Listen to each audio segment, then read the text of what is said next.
I'm scared and somewhat unprepared. You think the stars will align in their own time, but I don't care. Give me a reason to satisfy your treasons. Change the seasons. This winter has lasted too long. We got it wrong. Maybe I'm scared of being alone, but baby, I've got to hold my own. 'Cause maybe love's not what I expected. Gotta run, run, run to the nearest exit. I think our timing's just a little off. Timing is everything, don't you know? And I'm scared, so scared. I don't think we can work it out. I'm scared. We got nothing to talk about. So scared. Roll around, you can scream and shout. I'm scared. I don't think we can work it out. Welcome back to Raw Food Prep Class. Today we've got another delicious recipe for you. And we're going to get into some of the liquid feasting. And what do I mean by that? I mean soups. Making soups. Once again, soup making is one of those staple foods. Everyone eats soup. Well, most people know how to make soup. Soup is normally just boiling vegetables in water until it just becomes soup.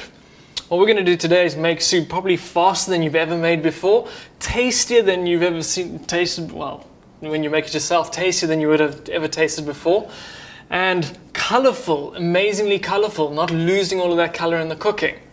And the way we're going to do that is with using our blender. Now, once again, I'm going to be using the power blender, but you can use a hand blender with this recipe, or you can use a normal smoothie maker with this recipe.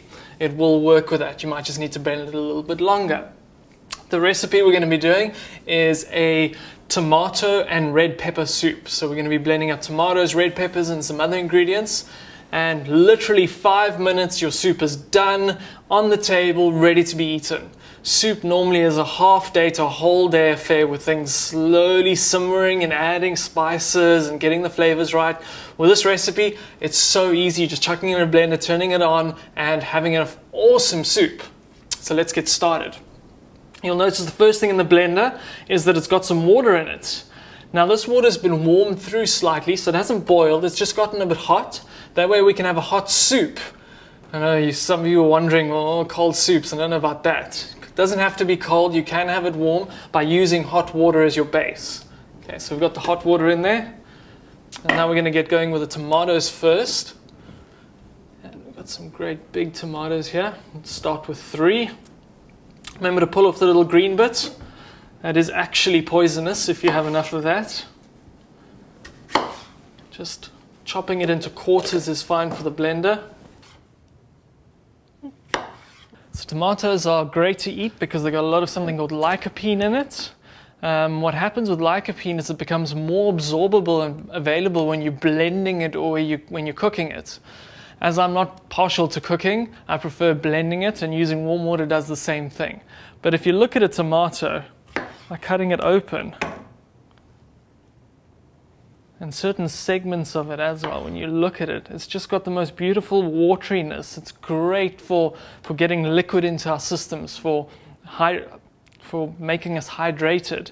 And it's also particularly good for the lungs and for the reproductive system with the seeds. Many benefits with tomatoes. Okay, 2 more of those in there. So our tomatoes are in. Next, we've got red peppers. Now these are beautiful looking red peppers. The thing to remember with your red pepper is that a green pepper is green because it's not ripe, whereas a red pepper is a green pepper that's ripe. So it's not that it's a different kind of pepper, it's just that the one's picked when it's actually ripe. And picking fruit when it's ripe is much better for your health than picking fruit when it's not ripe, because the fruit draws up all the nutrients at the end of its ripening period. So that's when you're getting most of the flavor developing as well. So it's had a chance to ripen on the plant to absorb all those minerals in it that your body craves. We're going to chop that up into squares to blend that through nicely as well. This is another reason why when you go to the shops, red peppers are more expensive than green peppers, because it's quicker to grow something when you pick it not ripe to letting it grow all the way to being ripe. Okay. Now here's an important question. What do you do with that? The seeds of the pepper. You take it outside and you throw it in your garden, and then it's going to grow pepper plants. Never waste anything out of your garden. This is, how many pepper plants is that? Maybe 30 or 40 red pepper plants that you can grow. And if you think of how much money that's going to save you in the long run, just from planting this one pepper seeds, phenomenal. So really get into any of the fruit that you have. If you cut it open and there's seeds in it, put it in your vegetable garden. Chop that through. Okay, let's do one more.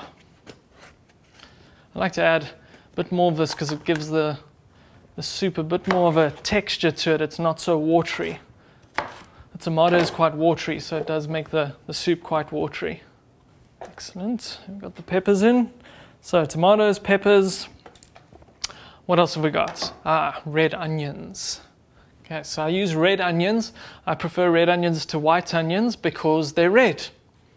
Now, the color in food indicates the antioxidants in the food. Antioxidants, remember, those things that stop us from rusting from the inside out. And the more color it has, or the deeper the colors, the more antioxidants are present. So the red onion's got plenty of antioxidants in it. And we're just going to need about 1/4 of a red onion for this amount of soup. Yeah, about 1/4. Rest of your red onion keep, and use that for another soup. Okay, now we're going to get into some more flavoring aspects. We start off with basil. We've got a mixture of purple and green basil.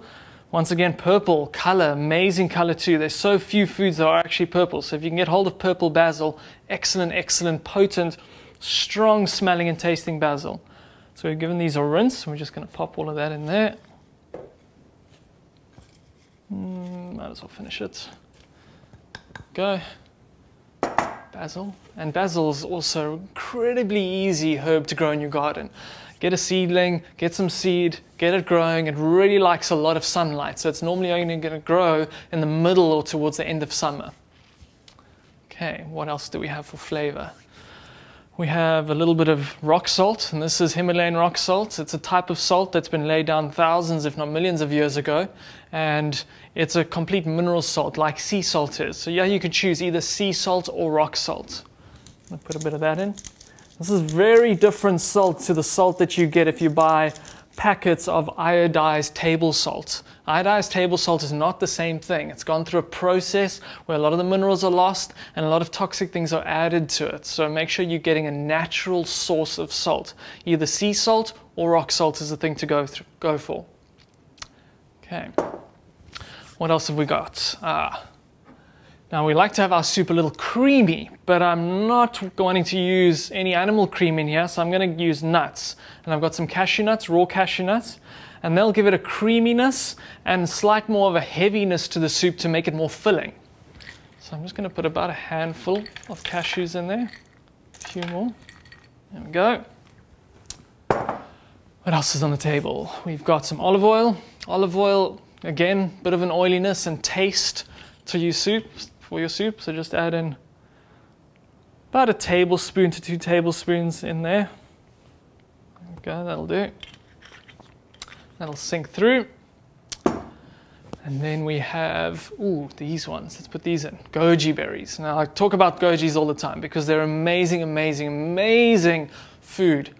They have incredible nutritional values to them. So add them into whatever you can. Now the reason I want to put them in the soup, firstly, is the color. We're trying to make a red soup. Red goji berries will make it an amazing red-orange color. Second reason I want to add the goji berries is for its thickening properties. Gojis make the soup thick, so it acts as a natural thickener, so you don't have to use any other thickeners. And here, once again, about a handful will be fine for that. Excellent, we've got the gojis in. Obviously, the main thing the gojis are doing is upping the nutrient density of our soup, so making it have more nutritional value for us. And remember, we eat for nutritional value, so you want to keep thinking, how I'm going to up the nutritional value of this meal. What else have I got? Got a little bit of cayenne pepper. Now cayenne pepper is a type of chili, and I like to add chili powder, especially to the red soup. Color again, but also that spiciness goes very well with the red pepper and with the tomato. If you don't like spicy food, you don't have to add it. And cayenne pepper is very spicy, so be careful that you don't add too much in there. And I think I'm going to put in about half a teaspoon. I'm actually looking forward to a bit of spiciness today. There we go. And in winter, adding spices to your soup is an excellent way of making it warming to the body.